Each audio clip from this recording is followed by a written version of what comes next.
Madam, are you able to hear me, madam?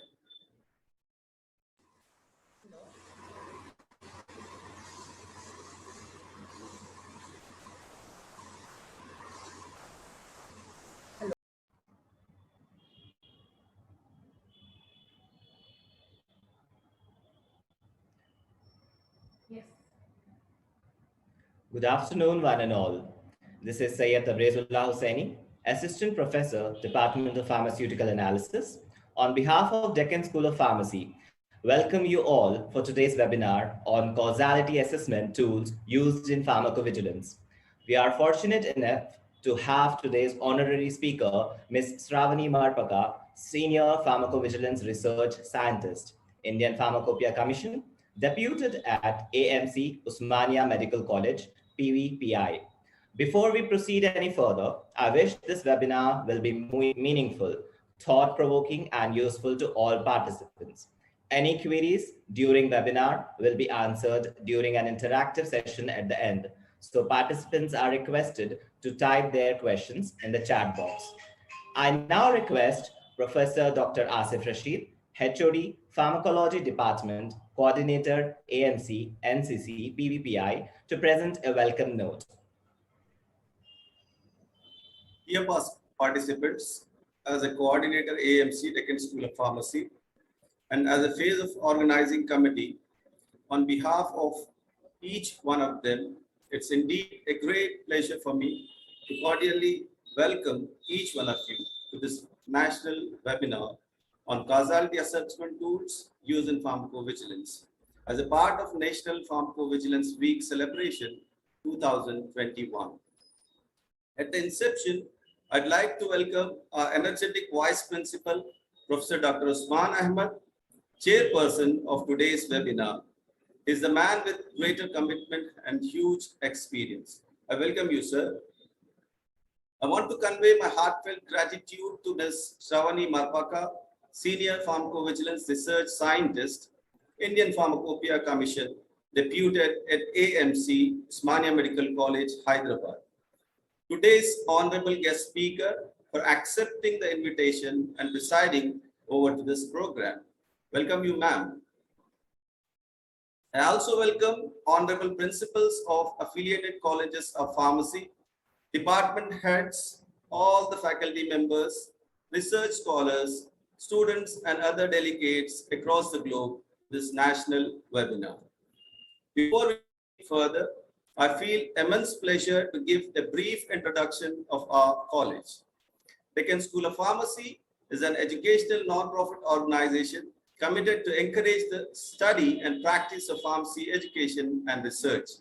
It was established in the year of 1997 by Darussalam Educational Trust and managed by Barrister Asaduddin Owaisi, Member of Parliament, Hyderabad, Telangana, and Managing Director, Mr. Akbaruddin Owaisi, Member of Legislative Assembly, Government of Telangana. Our vision is to fortify the knowledge and skill as required by the industry sector and pharmacy practice sector. Our college offers 4-year B Pharmacy degree course, 6-year PharmD, 3-year PharmD post-baccalaureate, and 3 years M Pharmacy course in pharmaceutics and pharmaceutical analysis. We have served over 3.5 years of excellent academic record and research activities. Moreover, our college has dedicated placement and industry interaction cell, catering to the needs of the student and provides hands-on training and skill guidance. The pharmacy practice programs are being conducted by our college in Owaisi Hospital and Research Center and Princess Asra Hospital of combined bed strength of over 1,500 in multi-speciality departments with the latest equipment and on-acquired software technologies of drug disease database. Apart from having active drug information center, Deccan School of Pharmacy have now approved Adverse Drug Monitoring Center by Indian Pharmacopoeia Commission, National Coordination Center under Pharmacovigilance Program of India, and other activities in collaboration with Pharmacology Department of Owaisi Hospital and Research Center. Also, the college has dedicated NSS unit that conducts public health programs for awareness, health screening camps, and other volunteering mobilization of youth for national development schemes. The organizing committee of At the inception, I would like to express my gratitude to our principal, Deccan School of Pharmacy, Professor Dr. Syed Abdul Aziz.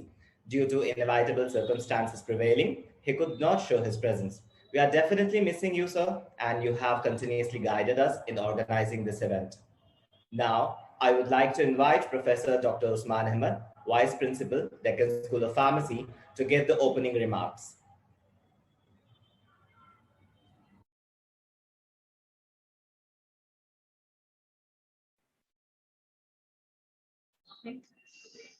Hello, am I audible, Mr. Tabriz? Yes, sir. Yes, sir, you're audible. Yeah, I regret because of some connectivity issues, I could not join. Very good afternoon, everyone. It gives me an immense pleasure to be a part and witness this August online gathering for a webinar on pharmacovigilance, a step towards patient safety, casualty assessment tools used in pharmacovigilance during National Pharmacovigilance Week celebrations 2021. I would like to mention this with due honor that our flag bearer and team leader, Professor Dr. Syed Abdul Aziz, Principal, Deccan School of Pharmacy, could not make up to join us today due to some unavoidable circumstances. Sir has conveyed greetings and best wishes to the eminent guest speaker and all the participants. I welcome today's guest speaker, Ms. Shravani Marpaka, Pharmacovigilance Research Scientist, Indian Pharmacopoeia Commission, to this webinar session. Madam has polished experience in pharmacovigilance and patient safety. I would like to webinar session. As we are all aware that pharmacovigilance is a pharmaceutical science that deals with the collection, detection, assessment, monitoring, and prevention of medication error. The Deccan School of Pharmacy takes an initiative for qualitative reporting of adverse events, ADRs, to the Adverse Drug Reaction Monitoring Centers. We have today our honorable invited speaker who is going to conduct the present webinar entitled Casualty Assessment Tools Used in Pharmacovigilance, which are prerequisites for pharmacy practice program throughout India as envisaged by the Pharmacy Council of India Gazette Educational Regulations of PharmD program. Today's webinar is an initiation and attempt to highlight the integrity of pharmacovigilance. I hope and wish all the participants will have a brainstorming and knowledge sharing session. Thank you. I request Mr. Tabriz to continue with the proceedings. Thank you, sir, for your encouraging words. Now, Dr. Mariam, Assistant Professor, Department of Pharmacy Practice, will be introducing our guest speaker, Ms. Marpaka Shravani. It's my privilege to introduce today's resource person, Ms. Shravani Marpaka, for the upskilling program on causality assessment tools used in pharmacovigilance. Ms. Shravani Marpaka has done her B.Pharm from CMR College of Pharmacy, JNTU, in the year 2009 and completed her master's from Kingston University, London in 2012. Madam is a member of Pharmaceutical Society of Great Britain and a Journal Pharmaceutical Council registered pharmacist. Madam worked as a pharmacist in London for 4 years and currently working as Senior Pharmacovigilance Associate Research Scientist in Indian Pharmacopoeia Commission. Her professional doings are in the research area of artificial intelligence in pharmacovigilance and big data analytics in pharmacovigilance at AMC Osmania Medical College. She has to her credits the worth of about 15 publications in both national and international journals. She is certified in various international courses by WHO, US FDA, MHRA, and TGA for clinical research, vaccine safety, and mid-DRA courses from ICH. Madam has delivered around 40 guest lectures from 2015 till date.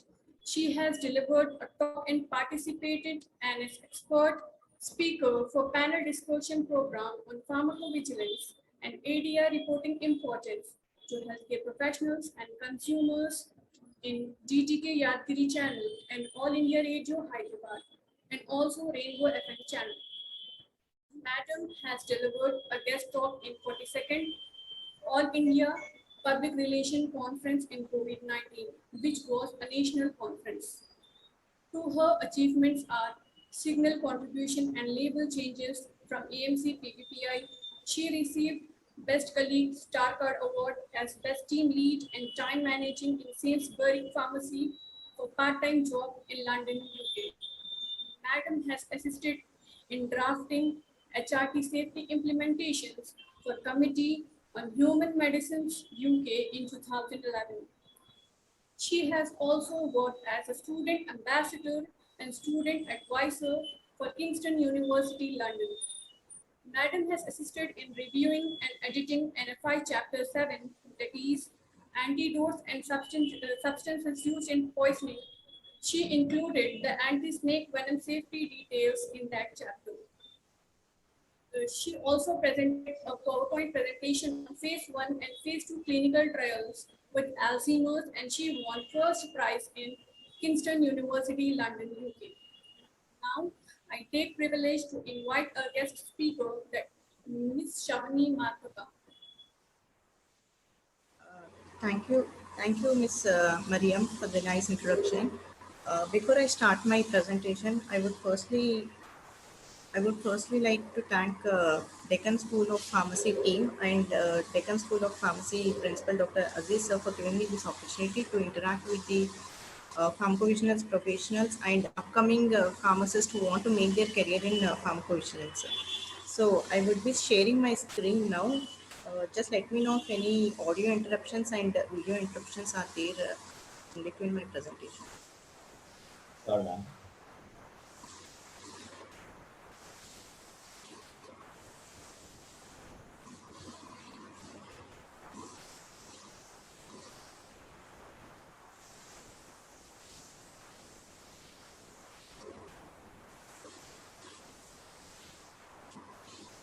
Is the PowerPoint presentation in the slide view? Yes, ma'am. Slide view. I'm not coming in video mode because the network connections here are low, so there might be some interruption while I'm speaking. So just using audio mode. It's okay, ma'am. You can continue. I'm just getting into the topic. My topic today is causality assessment tools in pharmacovigilance. So I'll be going through different causality assessments, just glimpses of different causality assessment, but in detail I'll be explaining the WHO UMC scale used for drugs and the WHO scale used for AEFI adverse events following immunization, that means vaccines. Because in AMC's adverse drug reaction monitoring centers, usually we follow the standard scale of WHO. So I'll be going in detail with WHO scales, but the other tools I'll be just giving the glimpses. So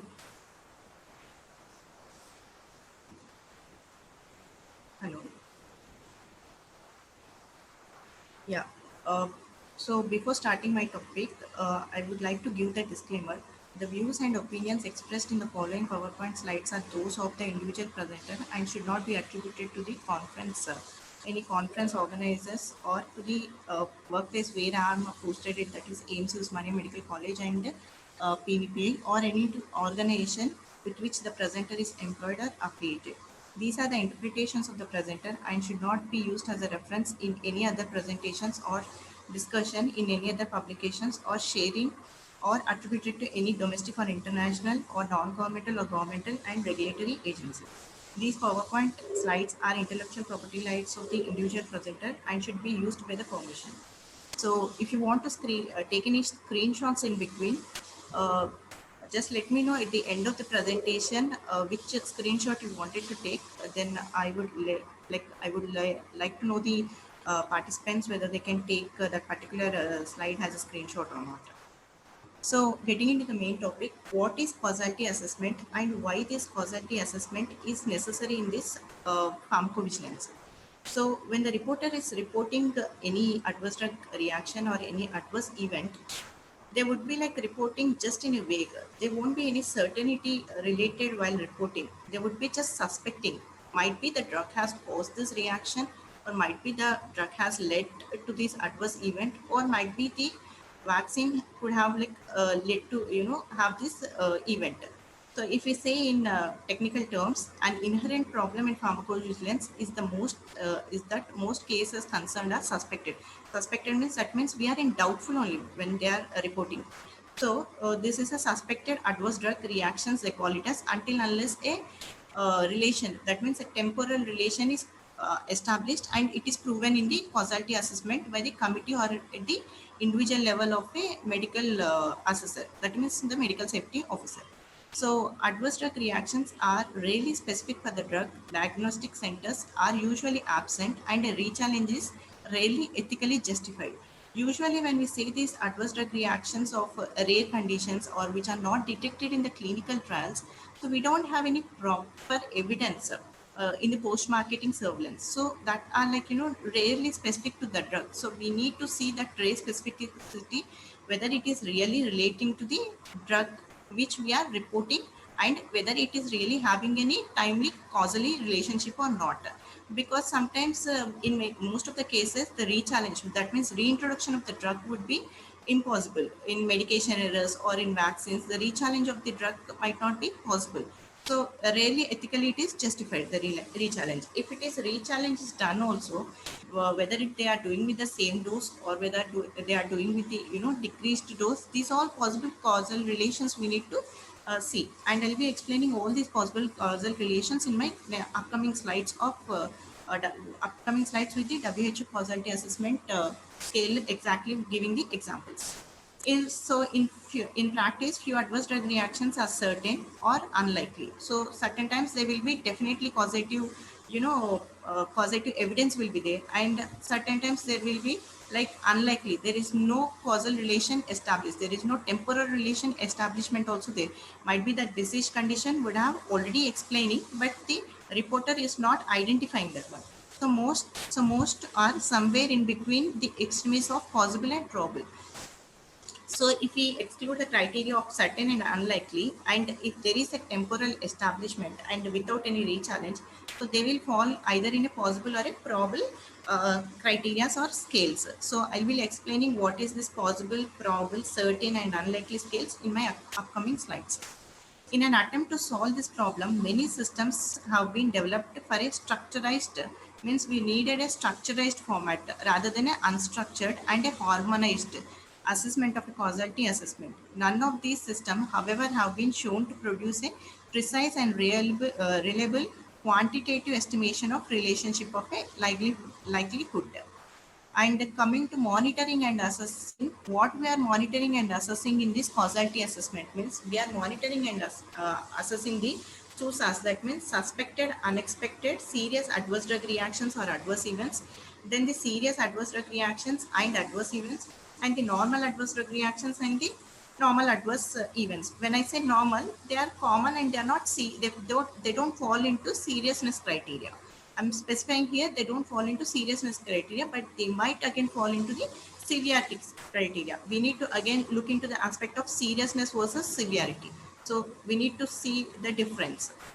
So what we are reporting, what is a reporting type, or what is in doing a causality in this report type is like we are doing a causality of spontaneous report. In that, usually individual case safety reports we are monitoring and doing a causality assessment. The reports from this study, that means like patient oriented programs or any clinical trial. If a regulator wants to, like MH wanted to do this particular trial and submit the data, or any other published literature, some clinicians would be like would be noticing some case reports and they are publishing, but they are not reporting to either to adverse drug reaction monitoring center or to a MAH, that means the marketing authorization holders, but they have published that literature. So what a MAH or a the regulators or the health authorities would do is like they would pull the data from the literature and they would be doing a causality assessment either from a company end, or that means the MAH end, or from a regulator's end. So those are the other literature published reports, and those causality assessment has also need to be done. So now when we are talking about the causality assessment, I hope the participants must be knowing this Indian suspected adverse drug reaction reporting form of HCPs. So when I have depicted this form, and when we see all the categories and sections, here is the causality assessment. And once this causality assessment is done only, then we can enter into the global safety database or the safety database, whichever is concerned to the particular organization. So to have this causality assessment, we need to have all the criteria along with valid is must and should for a reporting criteria. Along with that valid criteria, we need to have the essential criteria. So what are those essential criteria correlating with the valid criteria? To explain a causality assessment, I would be explaining in detail in my coming slides. So exactly what is the definition or what is the meaning of causality assessment? Causality assessment is defined as the evaluation of the likelihood. What that likelihood means, establishing a temporal relation between the medicine to the reaction or the event, or drug to the reaction or the event, and vaccine to the reaction of the event. We are establishing a likelihood with the temporal relation, that is a timely relation establishing. So it is defined as a causality assessment, defined as the evaluation of likelihood that a medicine or a drug or a vaccine was the causative agent of an observed adverse drug reaction or event, or any adverse event following immunization. Or the other definition would be, causality assessment is the structured and standardized assessment. It is, we are having the structured and the standardizedly we are assessing of the individual patient safety. Patients, as I told you in my slide here, we are assessing the spontaneous reports. In the spontaneous reports, there would be the individual patient reports.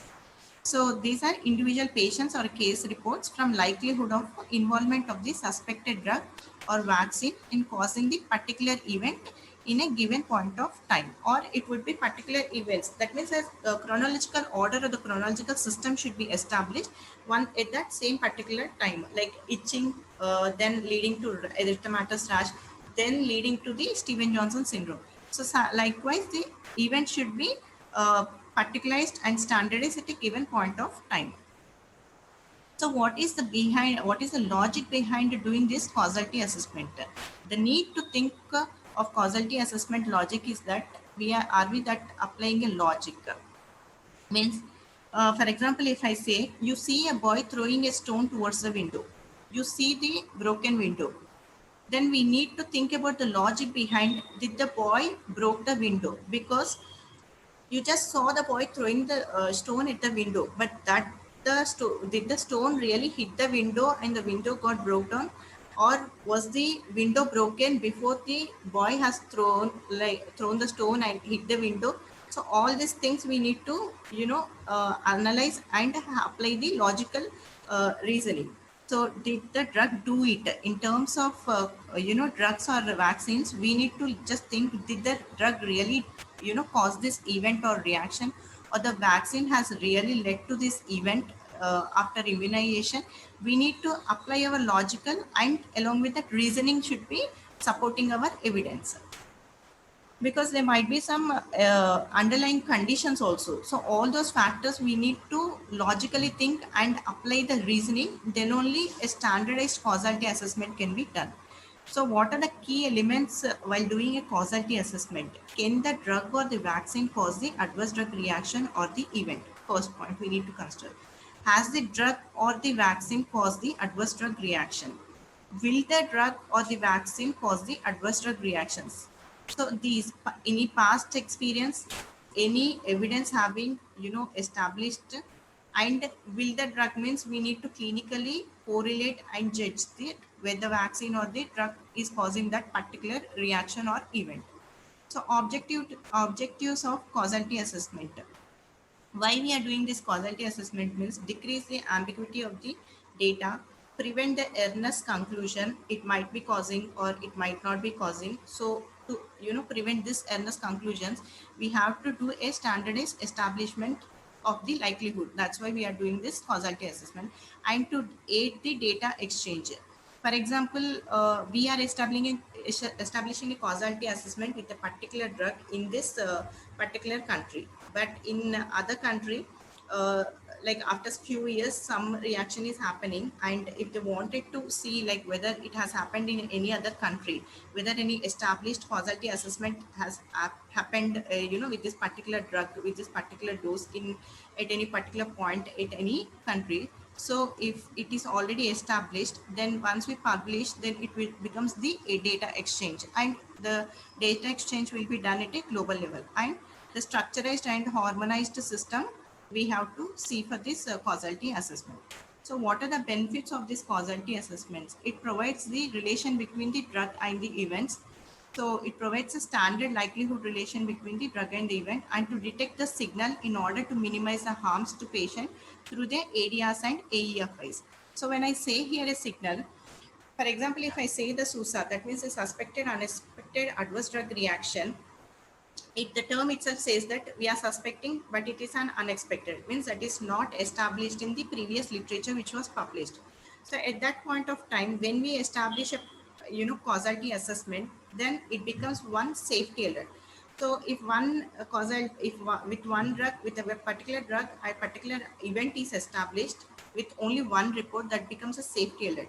Then we would be line listing that safety alert and monitoring for a signal. If three or more than same type of reports happening with that particular drug and particular event, then it would lead to signal. So once a signal is detected, that will help us to minimize the harm to happening and monitoring in implementing in other patients through this ADR and AEFI monitoring and implementation, and to provide a better evaluation of benefit versus risk profile of the drug. When we establish a causality assessment, the definite likelihood, or the probability of the likelihood of the drug and the event, so we can easily assess the benefit versus risk. And this plays an important role in early warning system for a regulatory purpose. This gives us the early warning safety concerns or the safety signals saying that this particular drug might be having this potential causative or underlying potential causative thing of causing adverse drug reaction or the event. So these early warnings can be supportive for the regulatory purpose. So what are the valid criteria and what are the essential criteria required for this doing this causality assessment? Valid criteria, has we always discuss what are the valid criteria for reporting adverse drug reaction, means patient details, that means age and gender, and in regulatory end or a health authority end, we need the patient initials as well. But at companies end, they don't require any patient initials. The date, the age and gender would be sufficient. So patient details, the suspected medicine or the medicines, suspected event or events, therapy dates, onset of event and reaction. So this fulfills the valid criteria of the causality assessment. Now coming to the essential criteria which supports or which which develops the evidence, a strong evidence to this valid criteria and establishes the likelihood is what was the dose or what is the dose given, frequency, route of administration, and the exact indication. Because if I say paracetamol tablet, for mild body pains, even paracetamol tablet can be taken, and for fever, even paracetamol tablet can be taken. Now, why we say particular indication means we just wanted to know paracetamol was given for the body pains or for particularly for the fever. That particular indication terms is required for the essential criteria to correlate with the event, drug and the event along with the indication, and particular dose as well. Because if I again say dose, with the paracetamol itself, we have varied dose, like 250 mg or 500 mg. In India, 650 mg is available. So we wanted that particular dose and particular frequency, whether the patient at that particular point of time has taken as a single dose, that means once in a daily, or once at a time, or twice in a day, or thrice in a day, or 4 times a day. And route, whether the route was like orally administered, or topical patches were used, or venous administration, that in intravenous administration, whether it was a drip, whether it was a start, or that means a bolus administration. So all these things we need to consider. And here in dose, we need to see whether it's a test dose, that means they are testing the dose, and in the test dose it has cost, or it is a normal dose. And coming to the next point is de-challenge and re-challenge. What was the action taken? What is de-challenge? What is re-challenge? I'll be explaining in my next slides. And the seriousness criteria. So we have a standardized seriousness criteria for reporting adverse drug reactions. If I just recollect it, we have this fatal one, we have this life-threatening reaction, serious reactions, we have hospitalization or prolonged existence of hospitalization, or we have this disability, or this congenital anomaly or this any other criteria which is medically just to be serious. So we need to consider the seriousness criteria while assessing the causality assessment. And the concomitant medications. Now, concomitant medications play a major role to support the valid criteria within the essential criteria subsection. Why means sometimes when the report comes to to a company or to a adverse drug reaction monitoring center or anywhere like to a health authority or to a regulator, if you say uh, if the concomitant medications are not mentioned and only the suspected medication has mentioned. Uh, so the patient might be taking any OTC medication, but he's not mentioning. But that reaction he reported would have been caused with the OTC medication he's taking or any other concomitant medication of the previously prescribed prescription medicines would have caused, or the current medication which he suspected would have also caused. But we need to consider, because of this we need to consider all the things. We need to consider the concomitant medications really the patient was on, so which concomitant medication was there, and if he or she really mentions like what concomitant medications were taking, then we need to correlate with the drug interaction of the concomitant medication versus the suspected adverse drug reaction to categorize the event into particular causality assessment section. So this concomitant medication plays a major role along with the dates of concomitant medication, and the dose used is essential, usually essential criteria to support the valid criteria. And the laboratory reports, the supporting laboratory reports. Why the supporting laboratory reports? If I say, for example, if a patient has reported like zidovudine, lamivudine, nevirapine induced anemia. So anemia, we cannot orally say that, okay, patient is anemic. The clinical symptoms might be showing the patient is anemic, but to report and to establish a causality that the particular drug has caused, we need a supporting supporting laboratory test. What is that laboratory test? The complete blood picture or the hemoglobin percentage. So that reveals whether the drug has really caused, along considering the therapy dates and onset of date with the correlating with the laboratory test reports. And the underlying pre-existing medical conditions or any relevant data. Here again in a laboratory report or a laboratory test, if I give another example, gersofelvin causing SLE.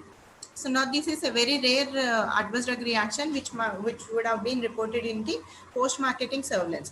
So if you wanted to check, especially in the male patients, because in female patients, usually they say that SLE is more common. But if you wanted to check in male patients, which is a very uncommon thing of this type of event, they need to have a supporting lab test or lab reports saying that drug induced, means that drug, how much percentage was there in the blood, or how much drug interaction in the body was there, and this particular event was led to happen with that particular drug.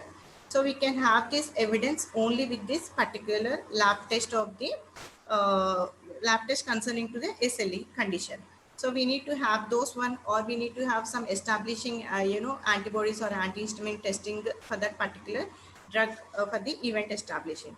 And the outcome, what was the outcome? Whether the outcome was fatal, whether the outcome was recovering or recovered, or still, recovering with the sequelae, or it's not recovered, still the event is continuing or the reaction is continuing. All these sections we need to consider, and we need all this section when they come under essential criteria, they will support the valid criteria while doing a causality assessment. So now basic terminologies which are to be considered, or which enhances the taking a decision in making a causality assessment, is challenge. What is a challenge? Means the action taken of a drug or a vaccine. So what is de-challenge? If I just go back to my slide of this one, the suspected adverse drug reaction thing, in the serial number 9, there is a section for action taken. Means drug withdrawn, dose was increased, dose was reduced, or dose not changed, not applicable, or unknown. So when the drug was withdrawn, Now, what is happening and how we correlate with positive T-challenge and negative T-challenge, I'll be explaining. So a D-challenge, stopping of the drug usually after an adverse event or a reaction or at the end of the planned treatment is a D-challenge.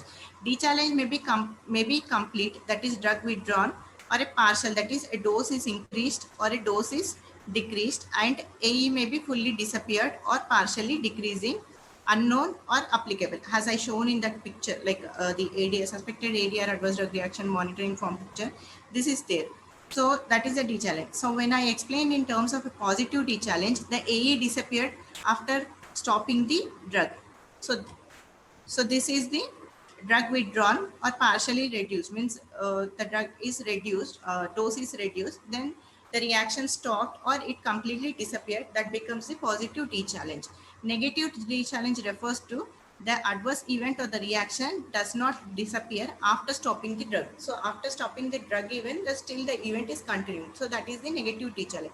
And positive D-challenge is once the drug is stopped or the dose is decreased, then that event is disappearing or disappeared after stopping the drug. Again, we need to consider the timeline of disappearing of the event here. So what is re-challenge? So in that section number 9, if we see to the right side of the form, there is a re-challenge section. So I'll just go back to the form. So here it is there is a section number 10, there is a reaction reappear, that is a re-challenge column after reintroduction of the drug or the any other medicinal product. So in this re-challenge section, again we can see, like, reintroduced of the drug, again reaction reappeared, yes, no, effect unknown, or dose, what was the dose if reintroduced. So these sections if we consider and evaluate. So reintroduction of the drug after reintroduction of the same drug after after having stopped it, usually for any adverse drug event. So reoccurrence means no reoccurrence was seen, and unknown or reintroduced, as I shown you in the subsections. So re-challenge negative means this is the case where adverse event does not reoccur after the drug is reintroduced with the same dose or with the increased dose. The reaction, the same type of reaction is not coming up. And positive re-challenge is the reaction or the event reoccur after the reintroduction of the drug, but with what dose it is reoccurring we need to consider, and with what timeline it is reoccurring we need to consider. So if I give an example, considering happening a situation of challenge in D-challenge and re-challenge situation, the person was having heavy diarrhea, though, so the person was administered metronidazole, if I say. So after the infusion was started, and after 15 minutes of start of administration of the drug, the person has entire body itching along with erythematous rash. So the drug was stopped and the reaction did not reappear. Reaction did not disappear after stopping the drug, like after 1 or 2 hours or after 24 hours. That is the negative D-challenge. Drug was stopped, but still after 24 hours, the reaction is not stopping, or like after 48 hours, still the entire itching and entire rashes, erythematous rashes are still continuing. That is the negative D-challenge. The reaction is still continuing. It is not disappearing, but the reaction disappeared after 1 hour or 2 hours, and within 24 hours to 48 hours, the reaction completely disappeared. The patient is not feeling any itching or rashes, like whatever the clinical symptoms of rashes was observed, that completely disappeared. So that comes under positive D-challenge, because the drug was stopped and the reaction disappeared. And in the other situation, the drug was stopped, but the reaction did not disappear. That is the negative D-challenge. Now here, the drug was stopped and the reaction disappeared, but the clinician or the healthcare professional, they wanted to restart the drug because of the underlying disease condition, and he wanted to restart the drug with the same amount or the decreased amount. But once after starting the drug, reintroduction of the same drug, metronidazole, like after 24 hours, again the patient started developing the reaction and the event. That means the itching and erythematous rash whole body. So that is the positive rechallenge. That means the reoccurrence of the event would be observed. And if the reaction is not observed after restarting the drug, whether it is the same dose or with the decreased dose or with the increased dose, that is the negative rechallenge, because the reaction is not reoccurring. But again, in this scenario, particular scenario, we need to consider, if it is a negative rechallenge, whether the treatment drug is continued with the treatment drug of the AE, means adverse event has happened and the patient, when he's facing this itching and rashes, the clinician or the healthcare professional would have started the patient on the hydrocortisone injection or Avil injection, because I don't want to specify Avil because it's a single shot, but he was started on CPM tablet or a hydrocortisone injection, and that injection is continuing like for 24 hours, and after 24 hours of treatment of hydrocortisone, minimal rashes and this was disappeared, but again metronidazole was started and the reaction did not reappear, but the hydrocortisone, the elimination time is not it did not happen, and the drug was there in the body. So along with the treatment of the AE drug and along with the underlying disease treatment drug, when it is given together, we need to consider this timeless, we need to consider this criteria when we have this negative rechallenge while doing a causality assessment. And in positive rechallenge, reaction reoccurred after reintroducing of the drug. So we need to again reconsider the treatment drug for the event, that means the adverse event, along with the treatment drug for the reaction as well, like how long after a treatment drug of adverse event this underlying disease condition drug was reintroduced. So all these conflicting trends and all these conflicting underlying conditions we need to consider while doing a causality assessment. So what are the different types or different methods of causality assessment tools available? Means there are around more than 30 causality assessment tools available to establish this likelihood of a drug and the event.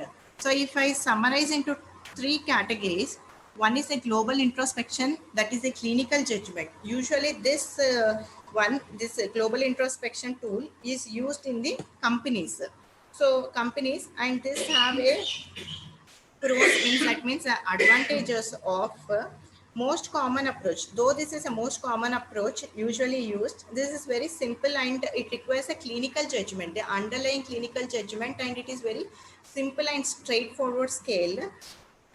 Plays a major role in identification and rating of a potential ADR, but it is more sensitive because we are just going with the clinical judgment. What is a disadvantage means the inter and intra rate contradiction, subjectivity to imprecision is more here, and poor reproducibility, poor reproducibility, and because it is mainly based on the expert clinical judgment, sometimes we cannot use in a larger population this global introspection. And what is a probabilistic Bayesian approaches means this requires a more calculation straightforward, but again it is very time consuming, and if somewhere the calculation goes wrong, then the approach would be going wrong and the causality assessment would be going wrong. And what is the logarithmic logarithms means it is a most straightforward and most simple way of using. More inter and intra reproducibility is there, and more specificity can be there, less complex calculations is there, and requires more time and expertization.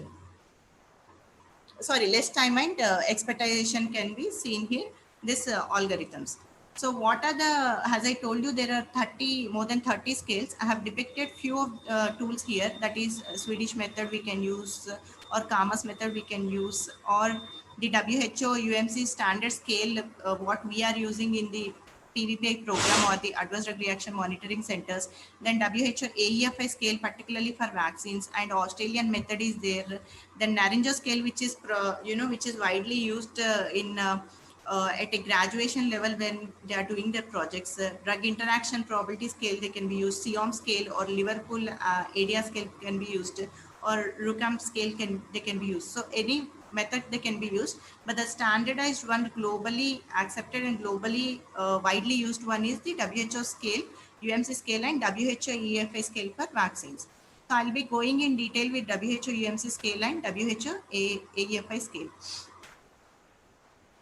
So coming to WHO UMC's causality assessment scale, this methods includes following 4 main criteria. That is, as I was telling, the likelihood of a drug and event should be established with the time relation. So time relation between the drug use and the adverse event should be temporally established. That means timely established. Presence and absence of other competing causes. That is the medications, any other medications, that means the concomitant medications as previously discussed, or any disease process itself is explaining the reaction on the event.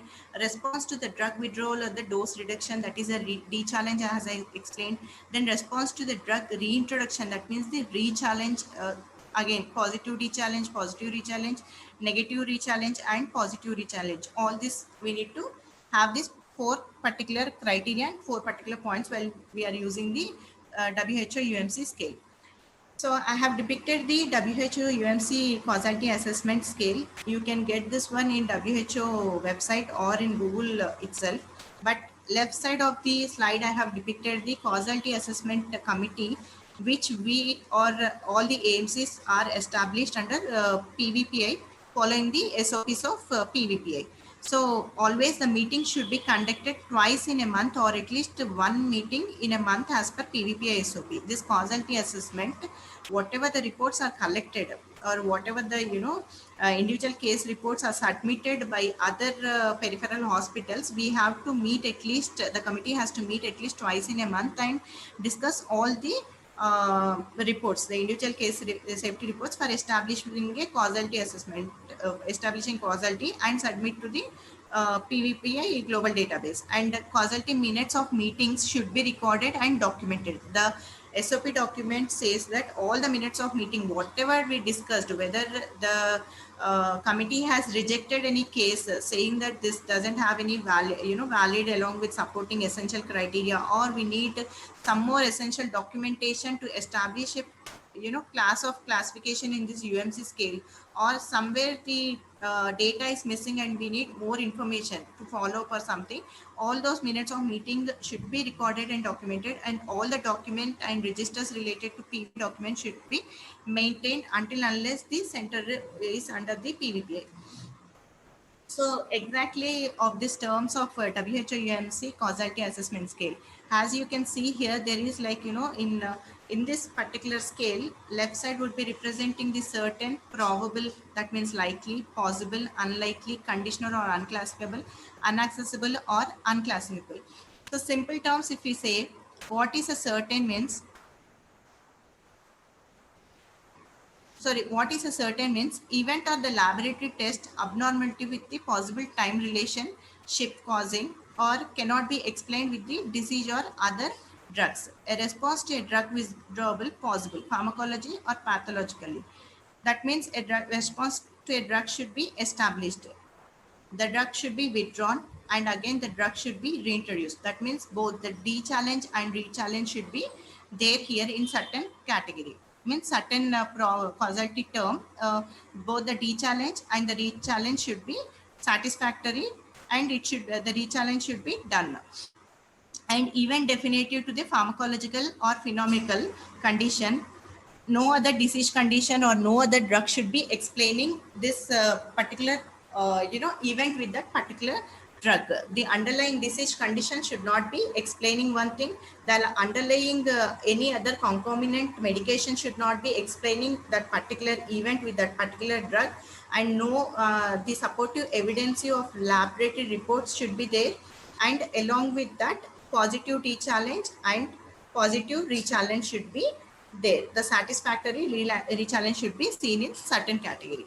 And what is a probable or likely means event or a laboratory or a test abnormality with the reasonable time relation to the drug intake, unlikely to attribute to disease condition or other drugs. Means that particular drug with that particular event is not explaining with any other underlying disease conditions, or with the disease conditions for what he is taking the treatment itself is not explaining, and no other drug is explaining the same type of reaction at that same particular point of time. and response to withdrawal clinically reasonable. That means the positive D challenge is there, but re-challenge is not required, because as I told you, most of the times the clinical practitioners or the healthcare professionals, they don't want to go ahead with the reintroduction of the drug, because they don't want to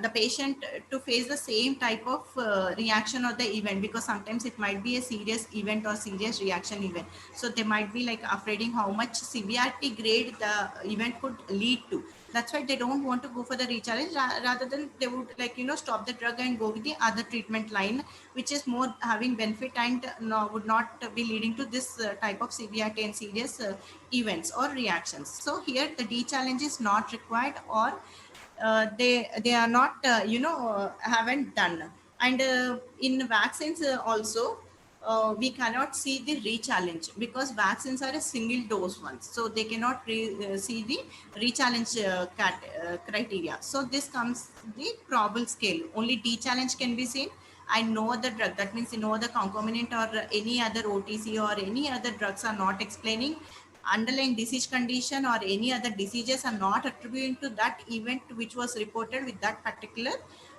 drug at that particular point of time. And the laboratory supporting laboratory test report is supporting this test abnormality. Means as I told you, zutavirin leading to anemia. Obviously, the hemoglobin levels will be down if I say anemia. So that evidence of test abnormality means the evidence of test report of anemia is clearly showing in the laboratory report.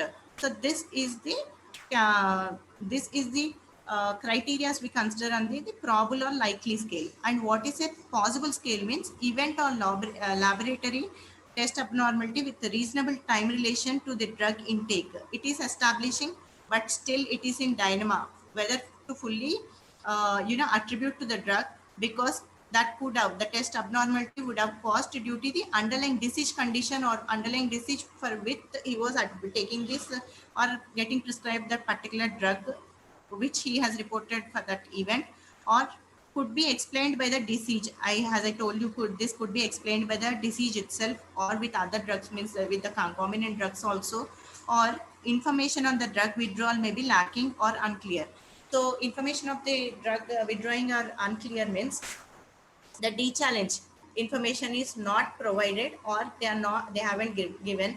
Or if I say like this, in HIV drugs or in oncology drugs, means the life-threatening disease condition cases, D challenge means the drug stopping scenario would be seen in very less situations. We cannot stop the drug. We need to consider the benefit versus risk. If the risk is more only, then the D challenge step they would be taking, because if it is just a normal rash or itching all over the body, they would be like continuing along with the treatment for the event along with the particular drug whatever they have prescribed, but they would report the event. So that time there is no D challenge.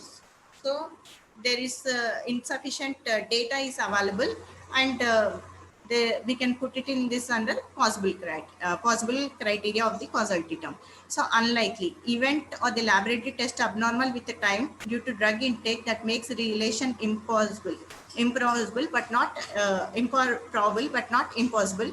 Disease or other drugs provided possible explanation.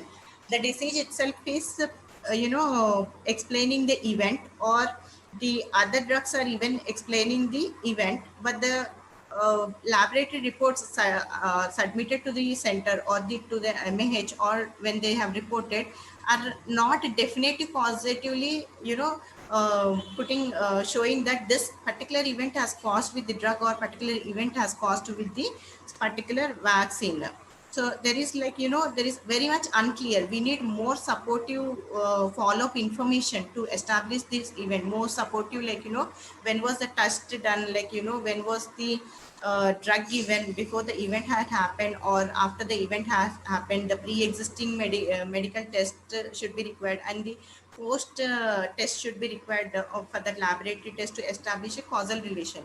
Because pre and post, when we check only, we can either classify in the possible condition or probable condition. Without all this clear information, we would be going for unlikely, but there is a chances of impossible. We cannot say this is impossible, that is improbable, but we need some more follow-up information to make it is either it is a possible or a probable condition of this causality scale. So unconditional or unclassifiable, that means data under extra exam, under examination. We mean if it is a new drug, but still we wanted extra data, extra genetical data, like, extra pharmacogenetical data or any extra pharmacoepidemiological data or any extra evidence to support a laboratory data. So this is under conditional. Conditionally, we are putting it on a side, but we would like, reconsider that event and reaction depending on the epidemiological data or pharmacogenetic data, and we would then again reclassify the causality assessment. Then when we say unclassifiable, a report suggests an adverse event cannot be judged because of the information is insufficient or contraindicatory. Data cannot be a supplemented or verified. The verified data might not be submitted. Or if I say, like, person is already having a HIV and he didn't start on his HIV medications, but because of this HIV virus, the person is like facing blurred vision or like, partial loss of vision. But after this partial loss of vision or blurred vision, like after 15-20 days, he started the HIV medications, like, therapy line 1 or therapy line 2, but the patient is completely after 15 days of start of the therapy line 1 or 2, that he's like, having this blurred vision or partial loss of vision. This is not classifiable with the drug because the person had already having or facing that event due to this underlying disease condition, but he is reporting after the drug is started. That partial loss of vision or disease is almost like, spread of virus of his disease condition, but not anything to be correlating with the drug. So such kind of thing is like, we cannot classify under this one. It is something more related to the disease condition which is spreading of his of that reported event, but not with that particular therapy line drugs. So this is the in more detail or in simpler terms if I explain. So certain means obviously we need to correlate with a positive rechallenge is there. Means rechallenge is done and the reaction has reappeared. Now probable or likely means a positive rechallenge is there. Definitely the drug was withdrawn. That definite causative term is there, means then we can simply like go ahead with other possible criteria and categorize into probable or likely. And possible other explanation for the event are possible. But again, the time relation is establishing. For example, if the patient was prescribed with diclofenac injection today at 2 p.m., 50 mg diclofenac, and at 2 p.m. after orally he has taken 50 mg diclofenac for body pains, if I say severe body pains, but like at 4 o'clock or 5 o'clock he started this severe erythematous rash all over the body. So here the possible timely relation is there, and the patient was having any other dermatological conditions, pre-existing medical condition was there, but that diclofenac drug has aggravated the condition of erythematous rash.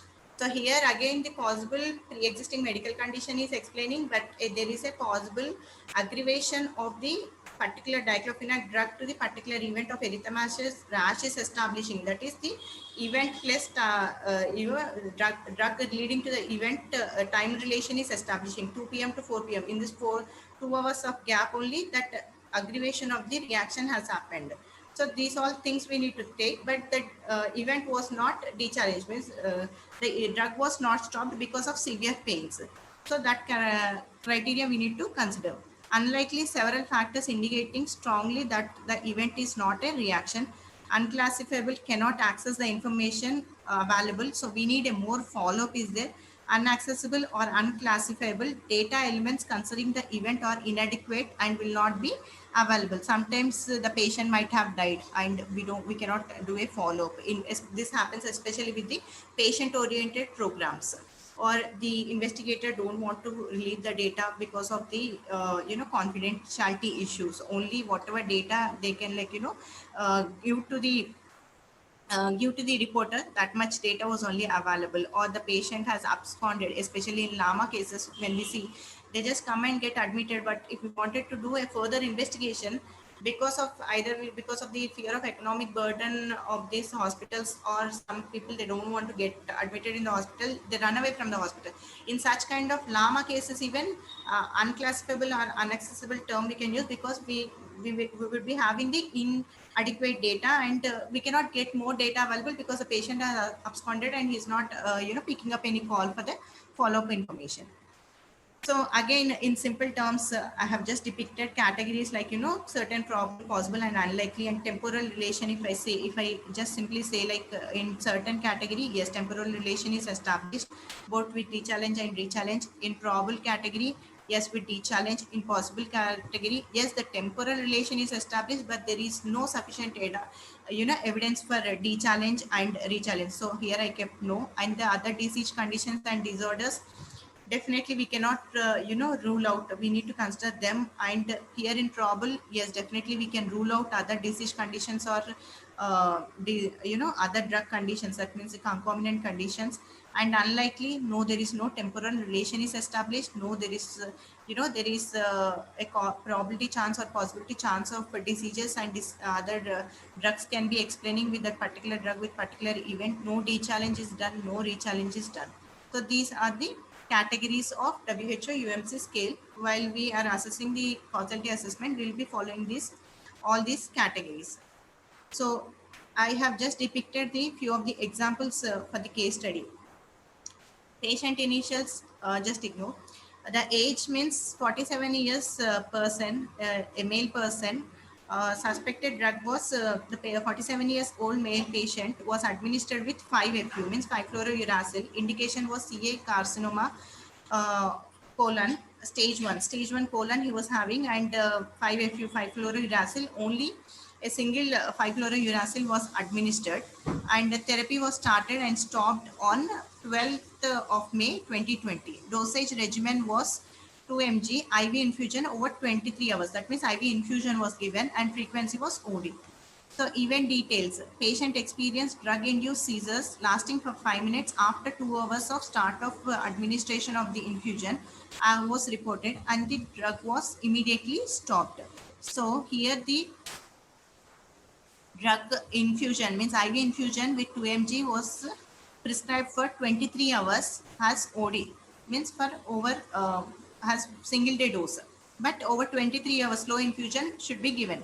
But immediately, like, after start of 2 hours of administration of the infusion, means after 2 hours, when the sufficient amount of the drug was administered into the body, getting administered into the body, after 5, seizures was experienced by the male patient for 5 minutes. Seizures experiencing for 5 minutes, we need to consider this, a term seriously, because that is a serious event.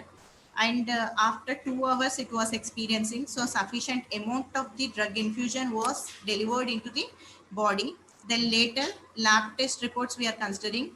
Blood was CBP was normal, serum levels was normal, but EEG report was awaiting, and this lab test was done on 11th. So before start of the drug,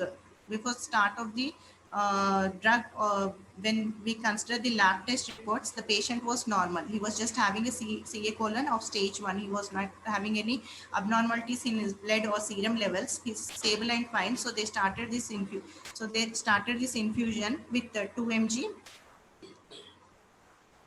infusion, and after 2 hours of administration, the patient experienced seizures for lasting for 5 minutes. So all these criteria we are considering. Then medical history, no history of seizures, or no family history of seizures, and no allergic conditions was reported. So when we say seizures, we need to take a history of whether the patient had any history of seizures in his past, or any family history was there, because there is chance of probability of genetical transmission, and any other allergic conditions or any allergic condition with that particular drug was reported in the past. So there was nothing there was no history, no family history of seizures, no allergic conditions. So there is a definitive cause establishing with the 5-FU, and no concomitant medications. As I told you, this is the only drug given 5-FU over 23 hours in a day. So There was no concomitant medications reported or used. So there is a positive D challenge was there because the drug was stopped immediately after observing seizures for, seizures. They immediately stopped the drug and they observed seizures for how long it was, how long the patient was experiencing, and the outcome of the reaction was recovered. So because the treatment drug was stopped after observing, after observing the seizures, immediately the drug was stopped, and after few hours the patient recovered from the seizures, because seizures was lasting only 5 minutes, they said, and they have immediately stopped the drug and the patient recovered. So no concomitant medications, no pre-existing medical history was explaining for that particular drug to that particular event, means for 5FU to seizures event. This no family history or no medical history was explaining. Before the drug was started, all the laboratory test was normal, and there is a positive D challenge because the drug was stopped and event was disappeared. That means event outcome was recovered. So the causality assessment suspected with that adverse event was related with the suspected drug. So that was definitely related because there is a possible time relation is establishing after starting of the drug of after 2 years. There is sufficient amount when the drug was entered into the body, only the reaction was shown. So WHO causality assessment scale, the time taken for the onset of reaction with the suspected drug was deemed to be probable. Why? Because no concomitant medication explaining, no medical history explaining, positive D challenge, pre-existing laboratory data was, sufficiently supporting that the patient was normal. Then timely timely relation is established. So considering all this, there was no re-challenge. So we have considered this case as a probable one. So coming to the next case scenario, a 35 years female suspected drug was aripiprazole. The indication was bipolar disorder. So the patient was having both schizophrenia and mania. So therapy date was the drug was started on 12th May 2020. Dosage regimen was 10 mg oral tablet. Please consider this oral tablet. Frequency was BD, that means twice a day. So event details means patient experiencing drug-induced salivation or hypersalivation, if I say.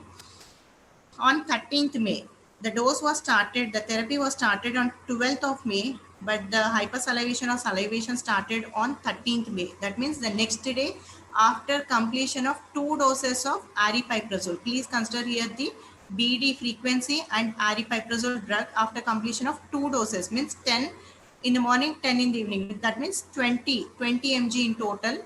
So on 13th morning or 13th afternoon, the patient started complaining of increased salivation or hypersalivation. Laboratory test CPP normal, serum levels normal was reported on 12. So before start of the drug, the laboratory test and serum levels was normal only. So that's why the drug was started. No other relevant data was repeated. Pre-existing medical history was not reported except the disease condition for which the drug was prescribed, and concomitant medication diazepam 10 mg at night. So here only diazepam 10 mg at night means only single dose was reported at 12th May. So here if we consider 2 doses of aripiprazole was sufficient to taken into consider for establishing a timely relation with the drug with aripiprazole and hypersalivation. But there is a concomitant medication diazepam. We don't know whether diazepam and aripiprazole are having any drug-drug interaction, or diazepam could have also caused the hypersalivation with single dose taken at the night, because on 13th morning the patient started complaining the hypersalivation. So considering the concomitant medication, there is no supportive evidence for medical history. We don't know whether the patient was already having this hypersalivation due to the underlying, due to the indication for what the drug was prescribed, that is the bipolar disorder. The patient, because he patient is a female, she herself is maniac or depressed patient, they might have this abnormalities sometimes, usual disease condition abnormalities. So there is no sufficient data supporting, and there is no sufficient data for laboratory test even. So there is no D challenge was also done. Information missing with the D challenge. information with the concomitant therapy could be considered. Diazepam taken at night could also lead to hypersalivation. We need to check clinically and pharmacologically. Then time relation with the drug intake to the time relation for the event occurred, we need to consider, and it is established, as I have shown. Then event outcome was recovering. It is not still yet recovered. So there is no de-challenge. So we cannot say that the patient has, totally recovered. It's just under recovering the reported. So if the vague information like this is reported, only thing we have here is like the time relation establishing without re-challenge, without de-challenge information, along with concomitant therapy could be explaining. So we consider all the scenario, and when we say the causality assessment is related, so we are just definitely saying that temporal relation is established with a particular drug to the particular event, but the onset of reaction with the suspected drug is only possible because lack of missing information of the de-challenge and re-challenge, and no supportive evidence of medical history and concomitant medical therapy could have also explained that particular event of hypersalivation. So this is a possible scenario. So causality assessment for AEFS. So when we discuss with the vaccines or adverse events following immunization, at what level is AEFI causality assessment assessed? At both the levels, at an individual level and at a population level, it is explained. So at a population level, there is a causal association between the drug of a vaccine and a particular AEFI in that population. And for at an individual level, is the adverse event in the individual patient causally linked to the vaccine or vaccination? So both at the epidemiological level in a larger population masses, that means in mass scale we need to take, and at an individual scale, at a single person we need to take while doing a causality assessment for vaccine. So temporal relation is certain that vaccine preceded the event. We need to consider alternative explanation, same like in a drug. Any coincidental events are happening, that is event along with the reported event, any other conditions could be considered, that is it is due to something other than the vaccine product or immunization error or any immunization anxiety or any something else, like some other explanatory factors are there, alternatively explanatory factors are there. Proof of association, is there any clinical or laboratory proof that vaccine caused the event? Any laboratory tests are particularly explaining and we have that evidence. Prior evidence, has a similar AEFA previously been reported in studies or literature or any other sources, whether it was like already published something. I'll give you a few examples in my coming slides with this prior evidence. Population based evidence, does the rate of the event occurrence exceeded the expected rate of the event in the population? For this, you can refer to the WHO information sheets on observed rates of known vaccine reactions. If you go into WHO, the population based evidence is clear with that. So you can refer to the information sheet of WHO. They would be like observed rates, they would be updating the regular basis. And biological possibility, can the association be explained by the natural history, biological mechanism of the vaccine or the disease? Then laboratory evidence or the animal studies, possible biological condition would have explained, or however, this is not an important consideration. But if it is available and if we are considering, that is well and good. That is a well positive point towards doing a causality assessment.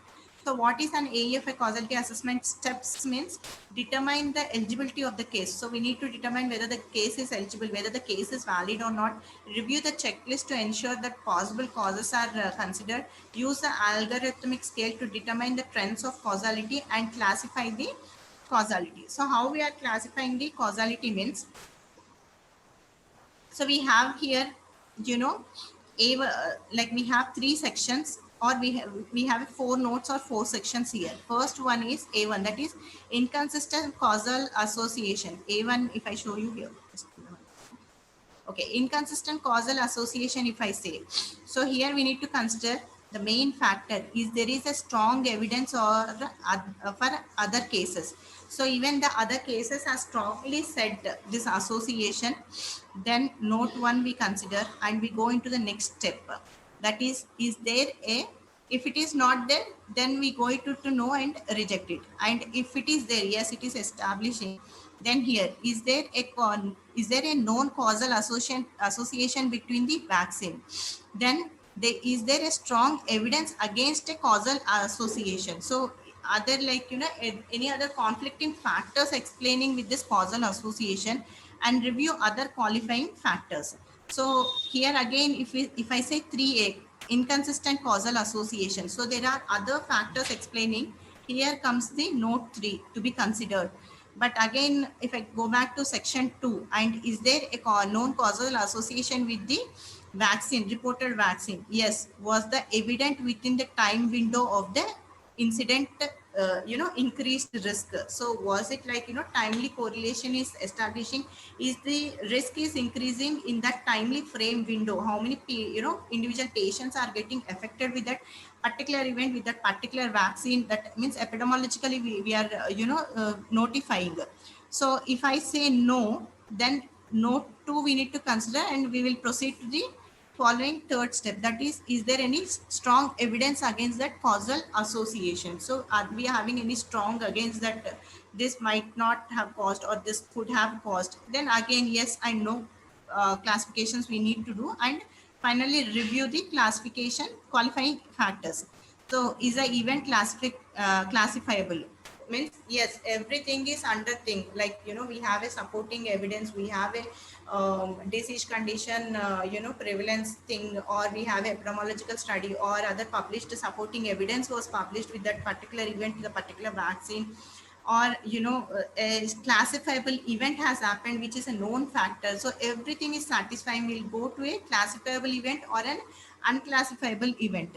So when I say a classifiable event, then it is like it is the fourth section, and it has four classifications. So if we want to if we wanted to, like, classify them, AEFI classification according to WHO causality assessment scale, that is consistent causal relation is establishing. That means there is, like, product related is there, or product quality defect related is there, or immunization error related or programmatic error related is there, or any anxiety related is there. So I'll be showing all this type in the next slide with an example, specifying with an example. Then indetermined indetermined 4B. So it is not determined, it might be a adverse event or special effect which is only having a supportive evidence of there is a temporal relation established, but there is no evident causative evidence is not establishing, or there is no supportive evidence is established, or inconsistent causal association. So there is no inconsistent causal association, it could be a coincidental report as well. So unclassifiable again. So this cannot be classifiable. This is a completely new one, and this is a completely new vaccine. We need to, like, we need more evidence and more follow-up data. So we could reconsider again with the follow-up. So that could go into unclassifiable.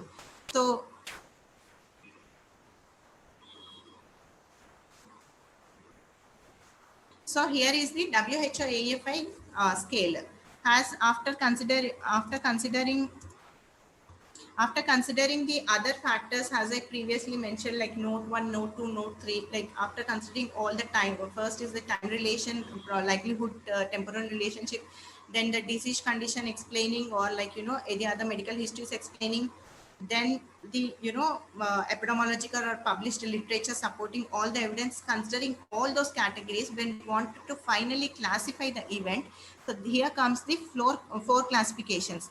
The four classification has shown you 4A, 4B, 4C, and D is the unclassifiable. So when we say the consistent causal association to the immunization is particularly establishing, adequate information is available, then we need to classify under these sections. That is, which category or which classification of the event with the particular vaccine product related reaction as per the published literature.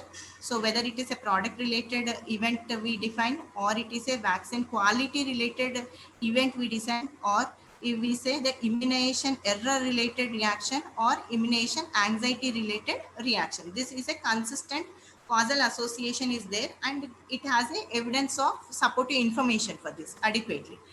And B1 is the temporal relation is consistent, but there is insufficient indefinite evidence for a vaccine causing event or maybe a new vaccine linked event.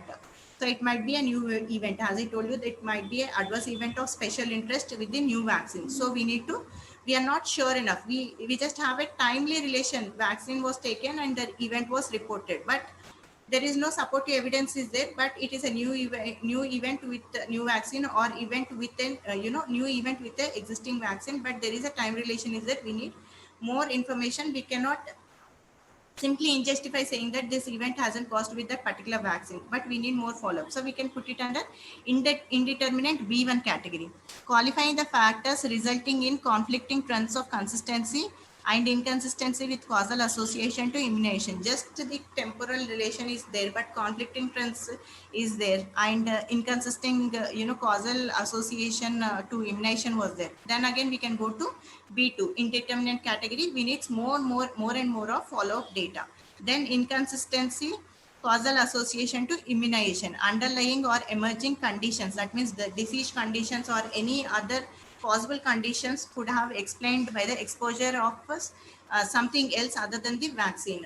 The patient would have exposed to an accident post vaccination, so that could be a coincidental accident, but not due to the vaccine which he was taken. Like he is having he took the COVID vaccine, any COVID vaccine he has taken, but he needs to immediately rush to job because he had a call with the manager and he need to sort it out something. But in that rush, he just drove in a instead of following the traffic rules or the speed rule, he just override it with excessive speed, and he met with an accident. So that accident he caused was due to intention of that office work, and he met with an accident. That is a coincidental event happened post vaccination, but that is nothing something to do with the vaccine. So these are the coincidental events, which is nothing, which is not explaining any event and vaccine relation.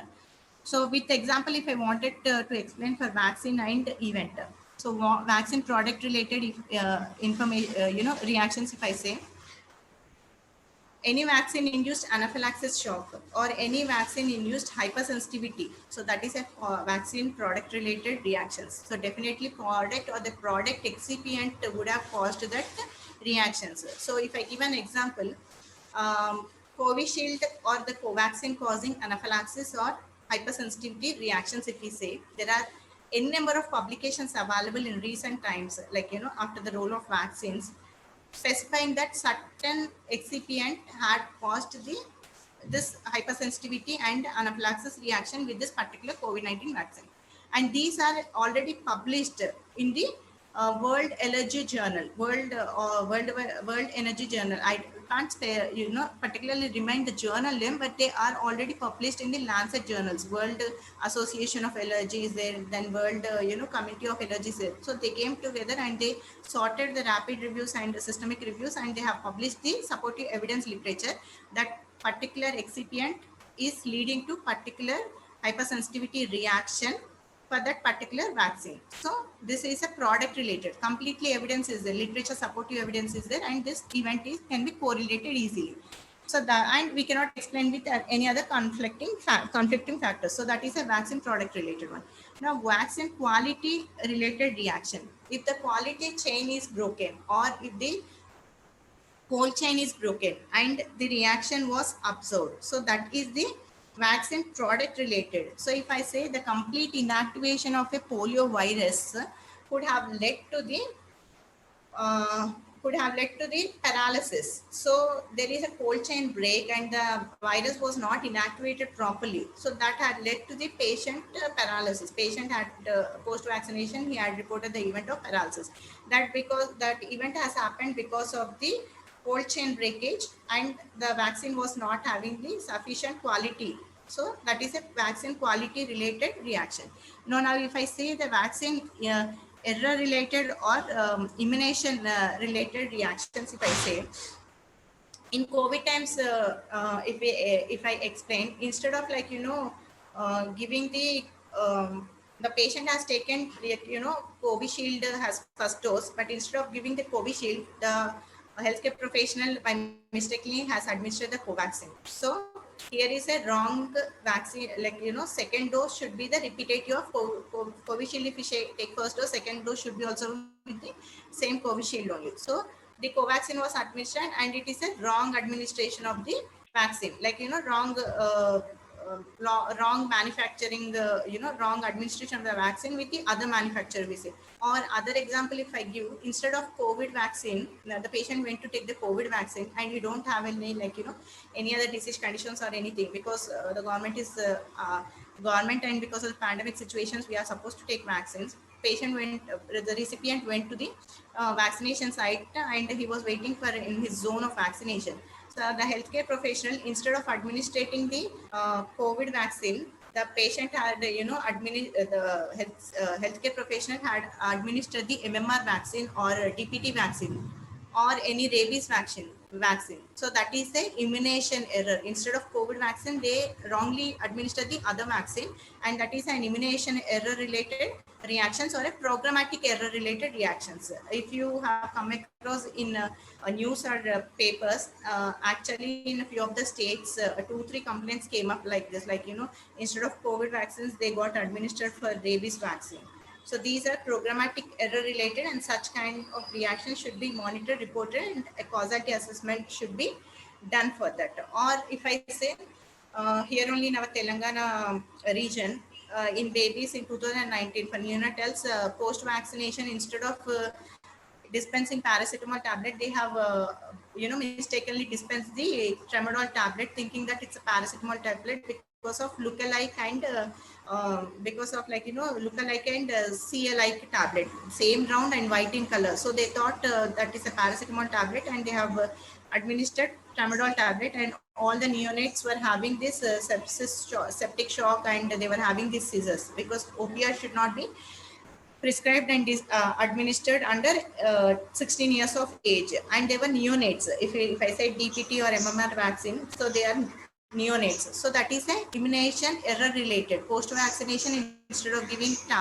paracetamol tablet, they were given of a tramadol tablet. So they made a mistake of misdispensing the and misadministrating, wrong administration of the tablet. So that is a immunization error or programmatic related, but event had occurred, and we are doing a causality under immunization error.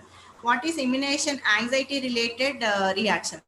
Anxiety related reactions means any hypotension related reactions with COVID vaccines, or if the child is crying post vaccination, because the child, if the child sees one child crying with the pain with the vaccination, if the second child after getting vaccination, though the child is not feeling any pain at the arm, or, like, he or she doesn't have any pain, but still seeing the first child, he or she would even starts crying. So that is anxiety related. They are in anxiety position and they are thinking that we are having pain, we are feeling pain, and they are crying. So those are immunization anxiety related reactions. So unclassifiable reactions, if we say, they specify that additional information is required for classification into this A, B, and C categories. So we need a more follow-up, and we could wait to do more justification to any classify that event into either A section, B section, or C section. So we are waiting for the informed, we are waiting for the follow-up information with the specific data with that particular product and the event. And again, if I say here the indetermined thing, for example, if I give the Guillain-Barré syndrome or any, thrombosis event causing due to COVID vaccines, we are not having any sufficient data which could support evidence data to classify under A section, but the trends and the things are conflicting, but only the temporal relation is clearly established. So we can go with the indetermined, but because of the temporal relation is established, we could classify that event with that particular drug in the AESI, that means adverse event of special interest in the under indetermined classification, indetermined section, and we are, like, following up, so that if we get any published literature data, or if any supporting evidence of laboratory data, then we would be going into consistency. We would be moving that AESI to AEFI section of classification or consistency of elimination A. So this is the causality assessment tools what we use at AMC in a PVPI program at a global level. And if there are any questions related to causality with the UMC scale or anything, something related to PVPI or something related to pharmacovigilance, you can ask me. Thank you.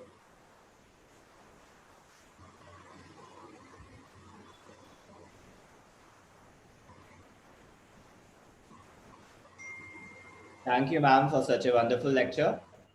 The feedback form and the QR code will be displayed on the screen and shared in the chat box at the end of the session.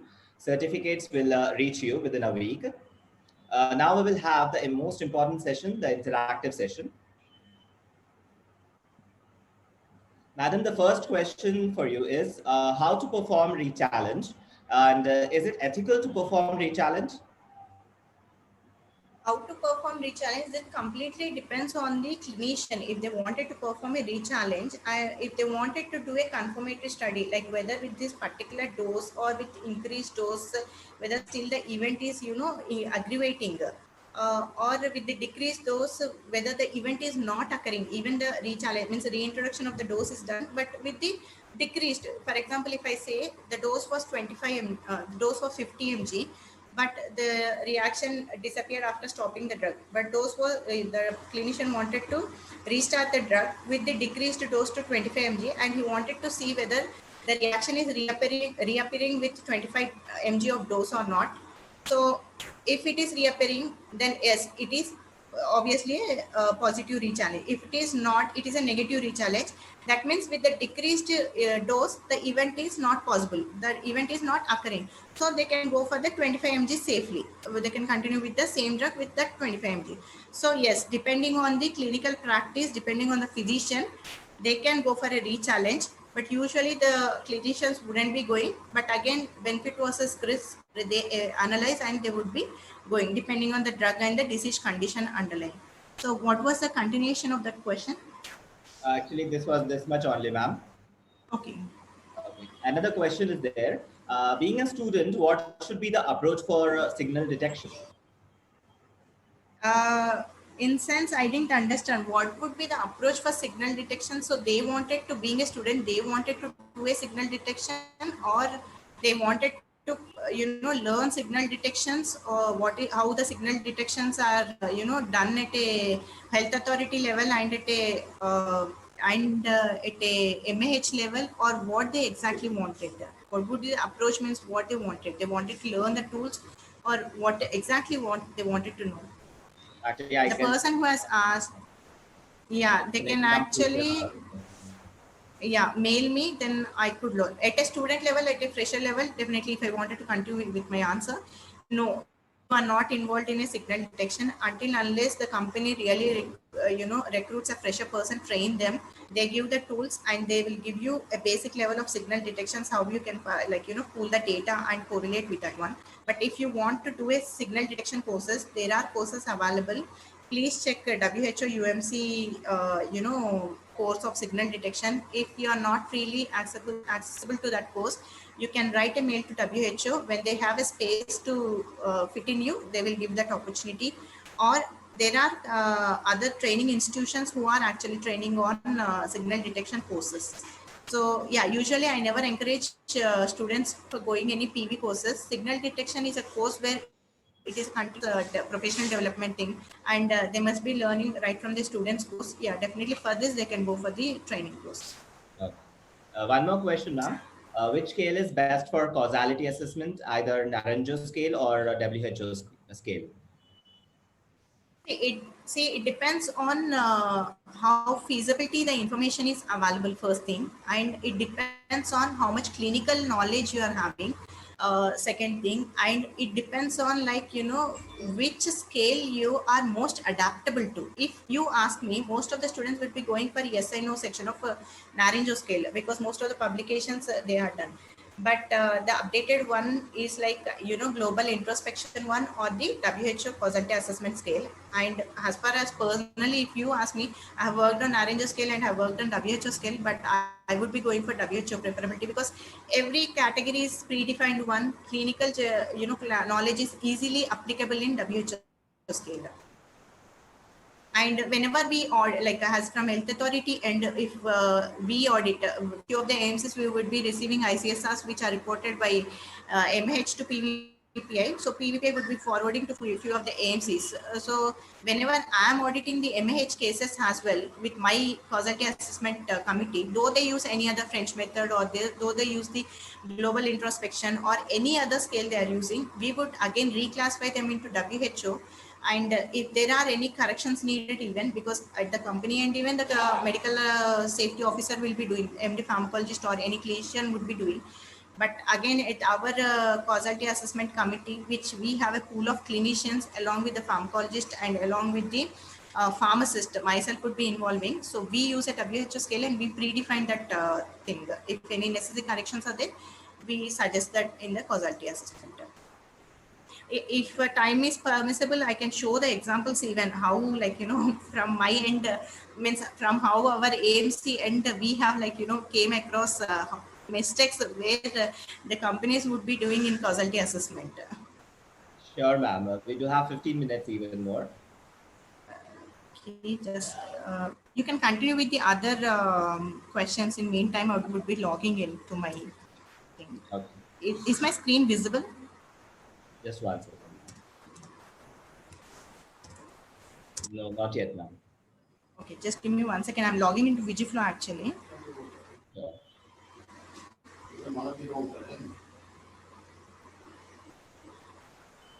Until then, ma'am, one more question. Apart from email, is there any other methods to report to Pharmacovigilance Program of India? Yeah, there is a toll-free number available, which is, like, free of cost and available from 9 to 5:30 p.m. And it's very easy to remember. It's 1800-180 is a standard toll-free number. But 3024, that means 30 days, 24 hours, if you remember, you can report it. And if you want to report it in a vernacular language, there would be a dialog box which would capture your vernacular report, and they would redirect to the nearest AMC center. That is one method. The other method is the this one app, mobile app is there. They can report to that, or to the nearest ADR monitoring center they can report.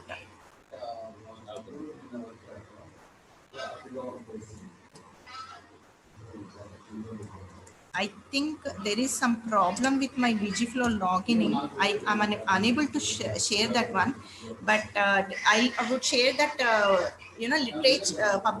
literature published with the Deccan Pharmacy School. So just read the literature and what the assessor, like, what the reporter who has published that publication, what they have assessed the causality, then I would be, like, maintaining the confidentiality of the manufacturer who has actually reported that literature case to PVPI. Then I would be maintaining the confidentiality. I would be sharing how the, the second level at MAH level, they have done the causality. Then after seeing the actual published literature, then with the actual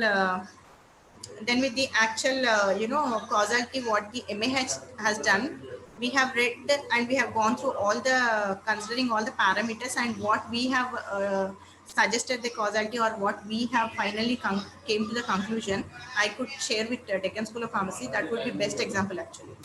I thought of sharing in my PPTs, but there was no time, so I didn't think. And there is, like, confidentiality also we need to maintain, so Yeah, I didn't mention. no issues, ma'am. Thank you very much, ma'am.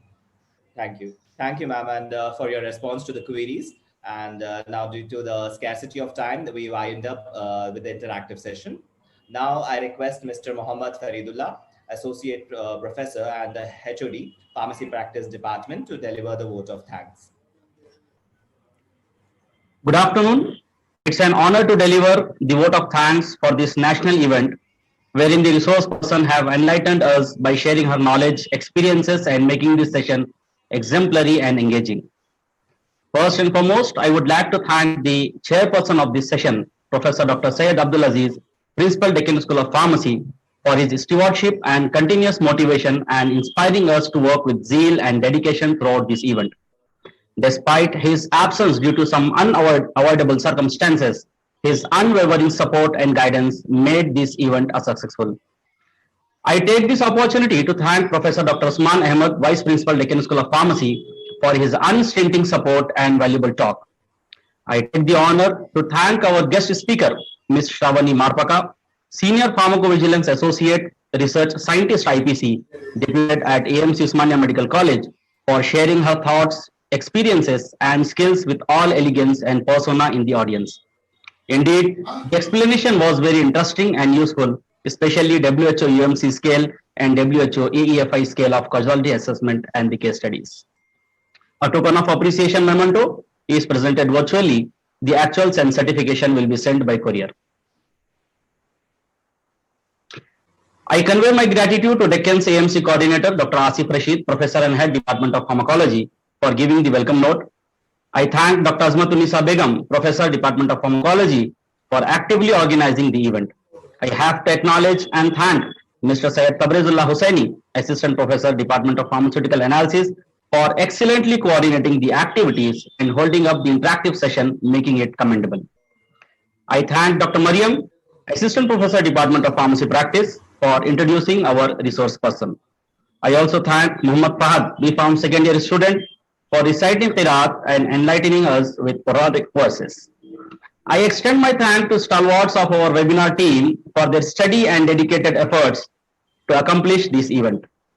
I convey my profound thanks to disciplined and engaged web audience for their keenness, which make this wholesome program of values. Thank you all. Sir, can I just answer one question which is posted in the chat box, if time permits? Hello? Yes, madam. Yeah, someone has Aisha, somebody, she has asked that is timely relation only the factor to distinguish between probable and possible?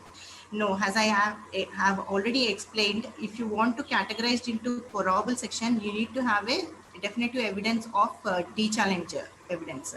So if you have a definitive evidence of D-challenge along with the timely relationship, then yes, you could go for the probable. If not, only with the timely relation, it is only possible. But again, I'm answering to all the participants over here. If you have any queries related, because of I was doing morning shift, and yesterday, as it was a World Patient Safety Day, by the time I reached home, it was like night 11 p.m. If I didn't cover up anything in this causality assessment, you can take my contact details from Deccan School of Pharmacy. I would be happy to answer all your queries via mail. So please don't WhatsApp me taking my phone number, but definitely I would be answering all your queries through email. If you have any queries related to pharmacovigilance, you can mail me. Thank you, sir. And I personally thank Aziz sir for giving me this opportunity. Thank you so much, ma'am.